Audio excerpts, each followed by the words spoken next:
Quando a última trombeta o anjo tocar, anunciando a volta do Filho de Deus, a lei da gravidade não impedirá aquele que é salvo de subir para o céu.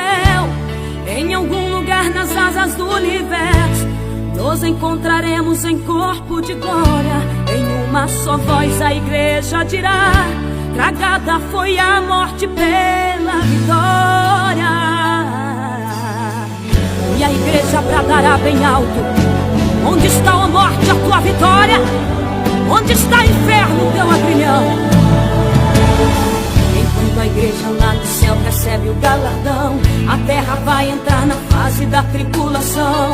As reações em cadeia geram uma teia, transformando em presa a população. O magma da terra superaquecido cria terremotos e acende os vulcões. As placas tectônicas se movimentam, causando maremotos e destruições. As bombas nucleares feitas de plutônio irão destruir a camada de ozônio, expondo este planeta aos raios do sol. Vulnerável quanto um peixe no anzol, a terra que hoje canta vai estar mais triste, vai gemer e chorar no Apocalipse, no Apocalipse. A paz do Senhor para todos. Estamos novamente com o nosso programa Está Escrito na Bíblia ou Não? Eu sou o presbítero Márcio e vamos continuar a navegar por dentro das Sagradas Escrituras, compreendendo profundamente o que é o livro do Apocalipse. Lembram que nas aulas passadas eu comentei muito sobre Apocalipse? Eu falei das 7 trombetas, eu falei do envolvimento do mundo espiritual com o mundo físico, porque até agora nós não víamos, só vimos o mundo físico, né? Agora estamos vendo que o mundo espiritual, as barreiras que separam dos mundos começam a se unir, de maneira que há até uma certa semelhança entre as duas coisas, né? Entre os gafanhotos que eles viram e muitos aviões também aparecem ali na história do que João ali, e no caso João relata, são parecidos. Entre os milhões e milhões e milhões que cruzaram o Eufrates que vieram, e também os tanques de guerra que nós conhecemos, que João pode ter visto muito bem, um tanque de guerra que tanto dispara fogo pelo seu cano, ou seja, para ele a boca dele na frente, ou também aqueles lança-mísseis que lançam, aqueles caminhões que lançam mísseis praticamente da parte de trás. Ele pode ter visto ambos e feito a comparação. Então há uma junção aqui do mundo espiritual, mas também isso não tira também o efeito de ser uma ação do mundo espiritual praticamente agindo em todas as ocorrências dentro do livro de Apocalipse. Isso nós não podemos tirar fora. Temos que também concordarmos com isso, que é uma ação demoníaca também de milhares e milhares e milhares e milhares de demônios que estariam aparecendo e atingindo também as estruturas dos seres humanos naquela época. E hoje eu abri um interlúdio, né? Um interlúdio aqui é uma abertura de espaço que eu vou dar entre os textos sagrados, porque nós vamos tratar uns assuntos separados, as 2 testemunhas e as 2 bestas. Depois nós vamos tratar a grande Babilônia, Babilônia espiritual e a Babilônia comercial. Antes nós voltarmos para as taças que seriam o segmento. É porque sem compreender realmente esses pontos aí, torna-se difícil entender os demais pontos.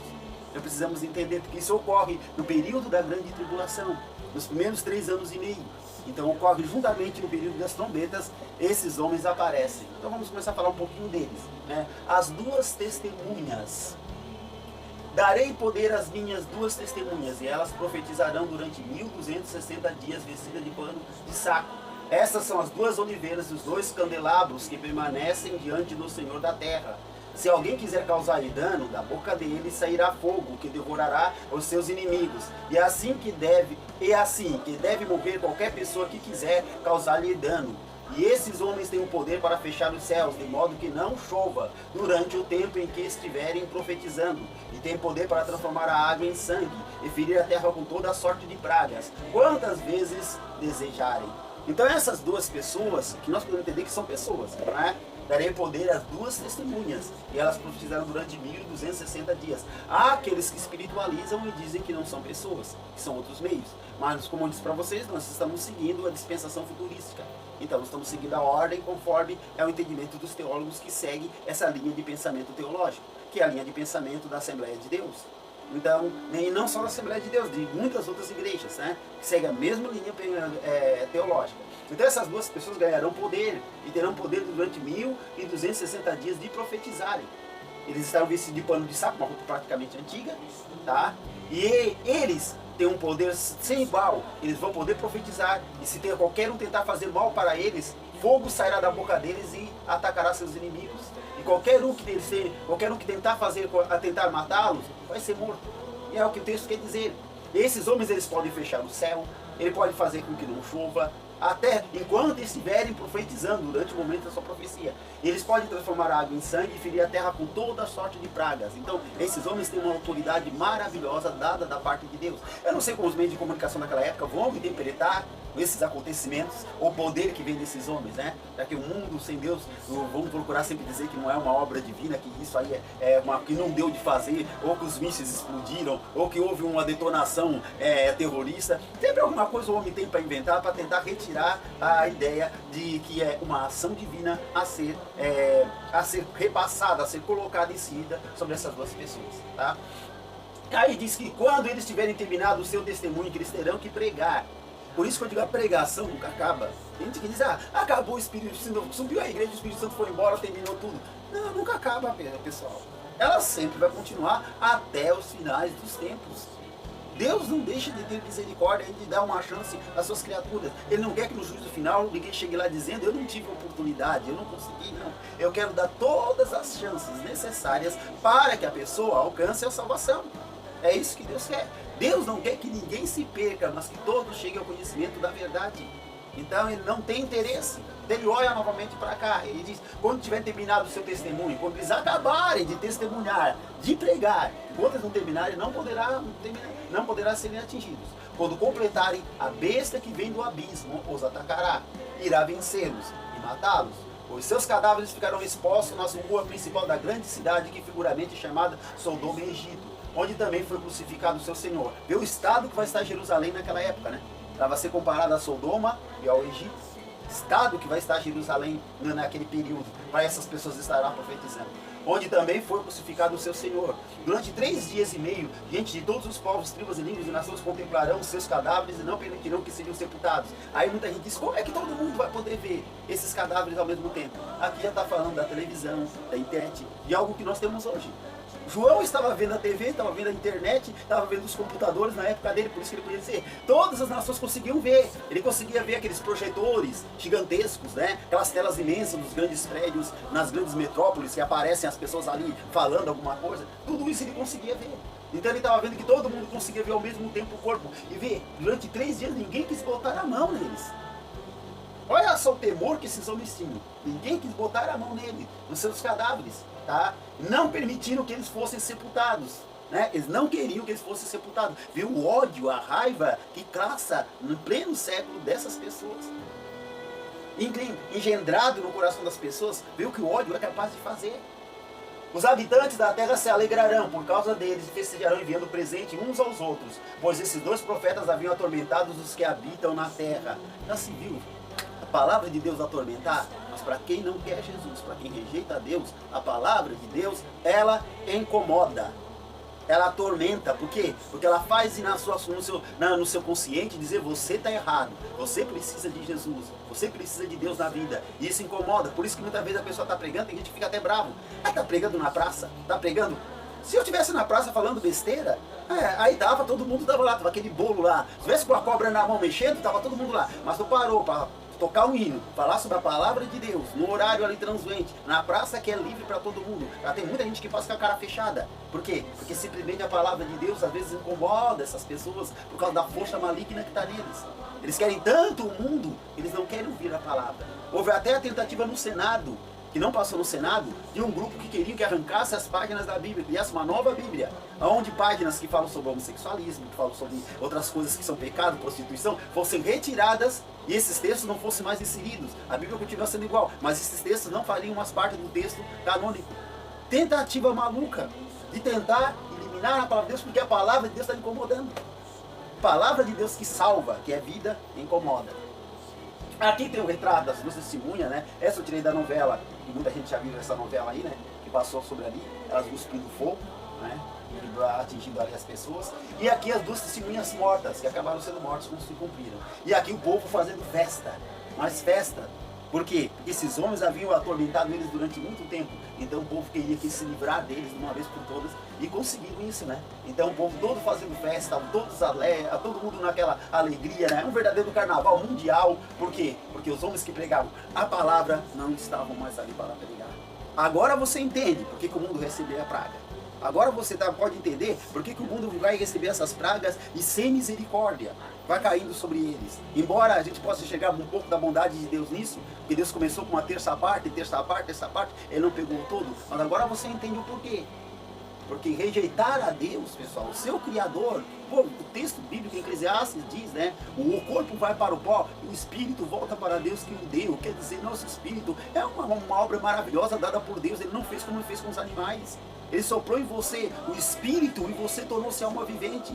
Pois, podemos dizer que ele doou o espírito, ele deu parte do seu ser para que você passasse a existir. Você não virou um Deus, mas quer dizer, ele deu um poder em especial em você, que o torna você um ser especial. Mas você praticamente não quer tornar para Deus, quer ir para o outro lado. E aqui vemos as pessoas aqui todas felizes da vida, não é? Isso é só para contar um pouquinho das 2 testemunhas que eu não vou me aprofundar. Levantam-se muitas teses, que é Moisés, que é Elias, que é Enoque, quem seria. Eu entendo o texto bíblico como ele está aqui. Darei poder às minhas 2 testemunhas. Eu acredito que essas pessoas já estão na terra. Já teriam sido escolhidas. Esse é o meu ponto de vista. Estariam na terra, elas foram escolhidas, e no momento em que chegar, elas receberão um poder vindo do alto. E irão fazer o que tem que fazer. Ah, então, Márcio, essas pessoas não subiram no arrebatamento? Sim, não subiram no arrebatamento, porque eles foram escolhidos para fazer outra coisa. Diferente completamente do que estaríamos para fazer aqui. Aí outro diz, não, vai ressuscitar Moisés, vai ressuscitar eles, porque os milagres são os mesmos. Quem operou os milagres no Egito? Foi Moisés ou foi Deus? Foi Deus. Se ele operou o Egito, quem importa se ele opera de novo? Isso aí não tem nada a ver, porque os milagres são semelhantes, quer dizer que são as mesmas pessoas. Ah, os judeus ainda esperam Elias, deve ser por causa disso que Elias, Jesus disse que Elias já veio. E fizeram dele o que quiseram, era o João Batista. Já veio o que eles estavam esperando. Mas não que era o Elias que vinha descer do céu novamente para vir, aquele Elias que foi arrebatado, não. É que ele vinha no poder e na virtude de Elias.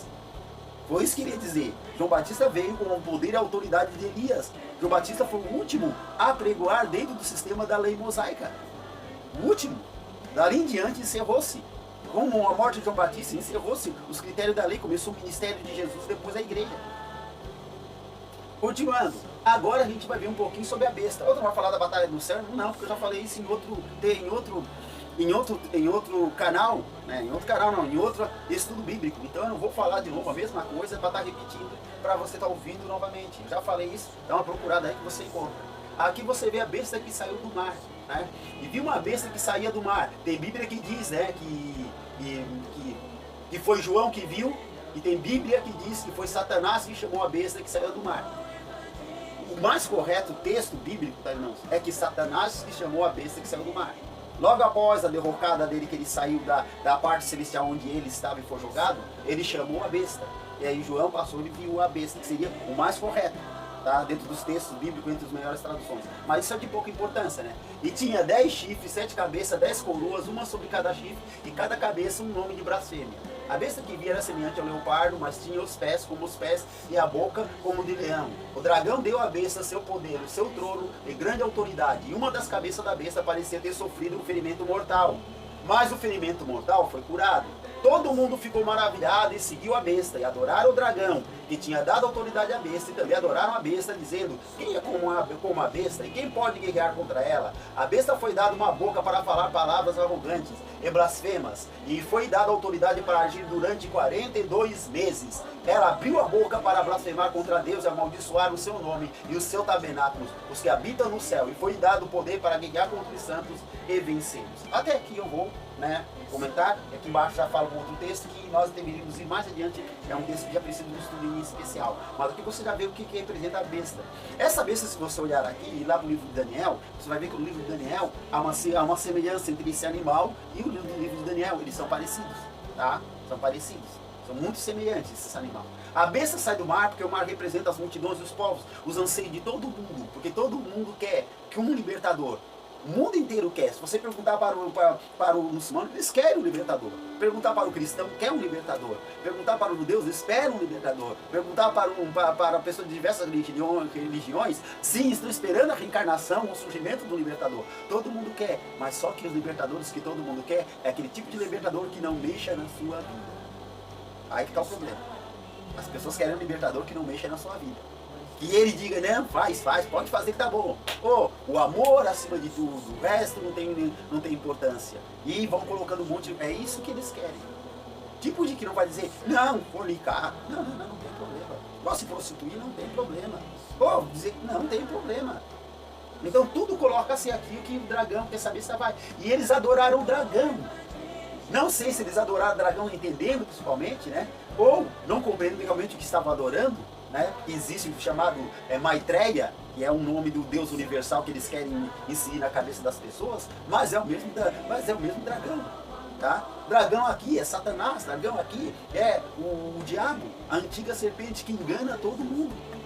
Quer dizer, ele vai conseguir pegar a religião, todas as religiões que sobraram na Terra, e vai conseguir levá-las eles a adorarem o dragão por meio dele. E aí o povo vai gritar, quem é semelhante à besta? Quem é que pode lutar contra ela? Né? Porque os sinais que esse homem vai fazer, e a boca dele, que hoje o falar é uma coisa muito importante, pessoas que falam bem, conseguem muitas pessoas que param para ouvir os outros falarem, porque tem uma boa oratória. Então diz que foi lhe dada, permitida, que ele tivesse uma boca, e ele vai blasfemar contra Deus e amaldiçoar o seu nome. Mas como vai aceitar? As igrejas vão aceitar blasfemar contra Deus? Sim, ele vai blasfemar contra o Deus que não faz nada, o Deus que não ajudou, o Deus do segmento bíblico, o Deus que desapareceu, o Deus que tirou as famílias, tirou os parentes do meio da família, tirou as pessoas do meio da família, o Deus que fez tudo isso, vai dizer, e agora eu tenho um novo Deus para apresentar, esse Deus aí, que vou dar um nome para ele, que não sei que nome que ele vai usar na época, mas vou dar um nome para ele, a esse Deus que vocês têm que adorar. E ela vem com todos esses chifres, porque tudo isso aqui representa a aglomeração, as cabeças, tudo representa a aglomeração de reinos e reis. Serão blocos que serão feitos entre os países, porque o mundo está chegando numa época que se entende que se o homem não tiver um governo só para magistrar sobre tudo, o mundo vai virar um caos. Já vemos isso na guerra da Ucrânia com a Rússia, já vemos a China com os Estados Unidos, tá? E pensando em atacar Taiwan.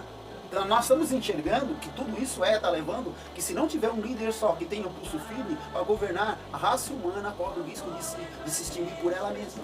Em guerras, em batalhas intermináveis, ou nós voltarmos à Idade da Pedra. Né? Praticamente, em vez de irmos de tanta destruição, acabarmos regredindo.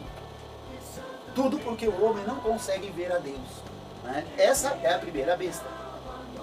Aqui eu coloquei mais ou menos o desenho para você ter uma imagem, né? Significado da besta, ó. Egito que já passou, Assíria que já passou, Babilônia, Roma, Grécia, ó, tá mostrando as cabeças, o simbolismo das cabeças. Medo-Persa, Roma, 7 cabeças e 7 reis ou reinos. Foram reinos que todos passaram, mas todos eles convergirão num único reino. Tudo que esses reinos fizeram, todas as coisas boas, ruins, bagunça que eles tinham, tudo vai convergir num único. É assim que você vê a estátua de Nabucodonosor.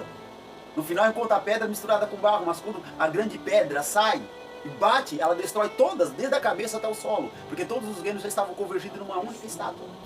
Então a cabeça morre e revive prematuramente, a segunda besta, né? A cabeça morre e revive primeiramente, quer dizer, ela é morta, ela diz que viu uma cabeça ferida e ressurgindo. Pode ser o Império Romano que foi destruído, tá? E ressurgindo novamente, pode ser a cabeça que foi ferida e voltou a ressurgir novamente, é o Império Romano, porque o Império Romano praticamente, como império, se acabou-se. Se acabou-se, né? Com a entrada da Idade Média, o Império Romano se lascou. E aí por diante ele não conseguiu mais se reerguer como um império poderoso, né? Então aí acabou-se. Mas diz que a cabeça foi curada e todo mundo se maravilhou. Conseguiram levantar, talvez seja o levantar do Império Romano. Talvez esse homem seja atingido por alguma coisa e consiga novamente reviver. Quem é que sabe o que realmente vai acontecer? Isso nós não sabemos, tá? Primeira e segunda besta. O reino dura pouco tempo, é um reino de pouco tempo, e a besta. Tá? Então aqui nós vemos todas essas imagens que representam reinos que já foram, 10 cabeças, e também mostra os aglomeramentos dos reinos que vão existir. Podemos entender que talvez nesse futuro 7 cabeças dividam 7 blocos, né? Sejam os blocos que vão reinar sobre o planeta Terra também. Cada um com a sua respectiva característica, mas vão convergir tudo num só, a besta. Continuando.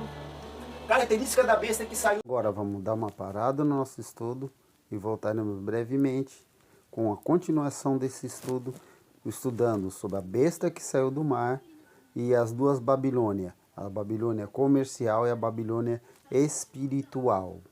Não deixe de assistir esses estudos que nós estamos realizando aqui para você. É para quem ainda não consegue entender bem Apocalipse, de uma forma simples você vai compreender e vai pegar facilmente. Continue conosco. Do mundo, a humanidade toda estará indefesa.